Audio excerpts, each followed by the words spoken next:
Hello viewers, welcome to Divine Consulting. My name is Lucky Igwe.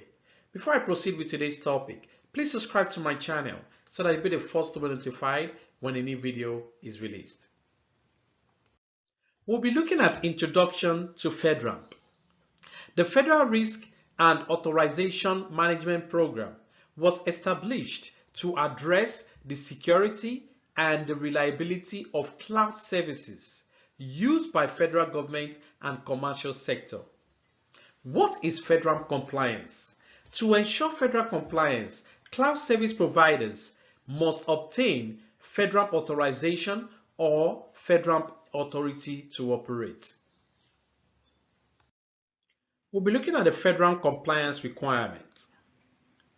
Now, the first requirement is for you to complete the FedRAMP documentation, which includes the system security plan.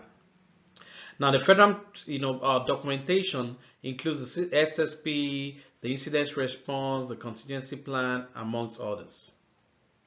The next step is to implement controls in accordance with FIPS 199 categorization. So let's say the system was categorized, the FedRAMP system was categorized as a moderate impact system.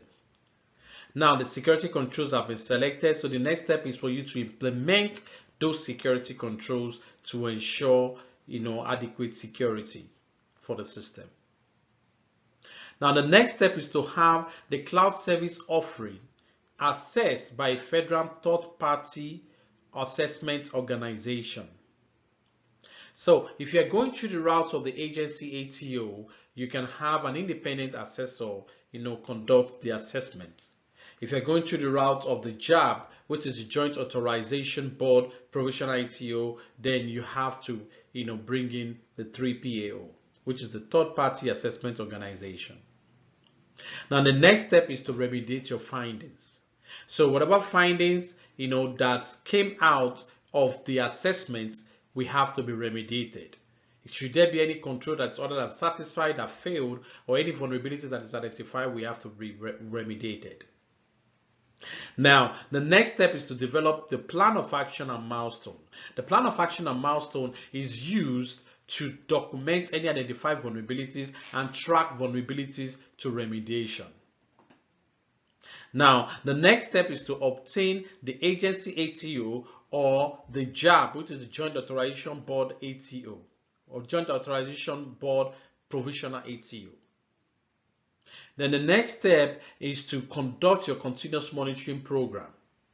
Your continuous monitoring program involves you conducting your monthly vulnerability scan to identify your vulnerabilities in real time. It also involves you updating your security documents.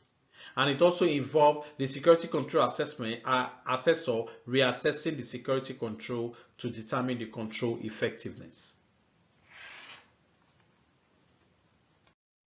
We'll be looking at the difference between the agency ATO and the JAB provisional ATO.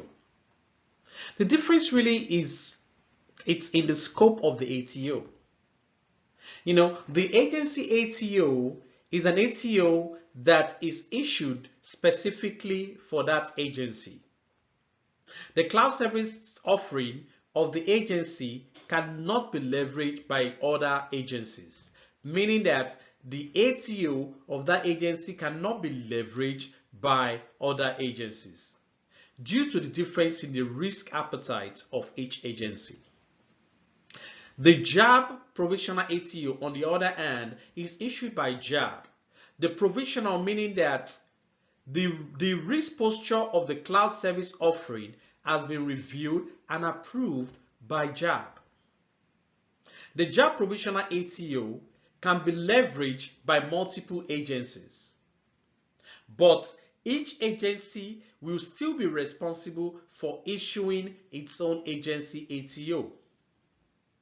This demonstrates the agency's acceptance of the risk of them using that particular cloud service offering.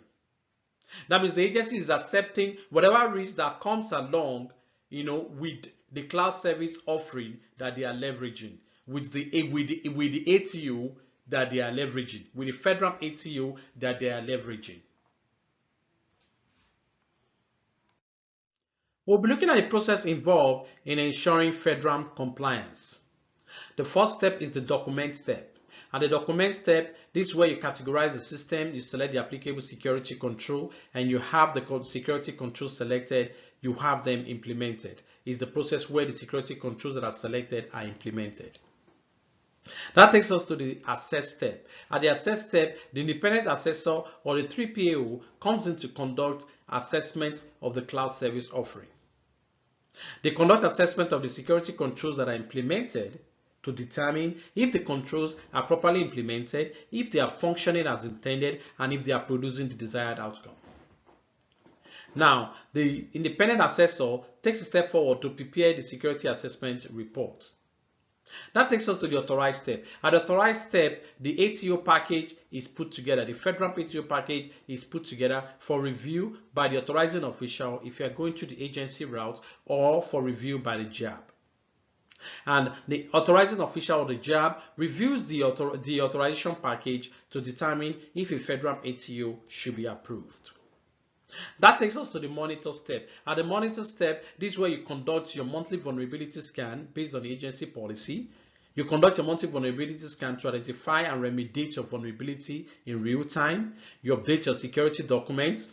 And any identified vulnerability or any control that is other than satisfied that is now remediated are reassessed by the independent assessor.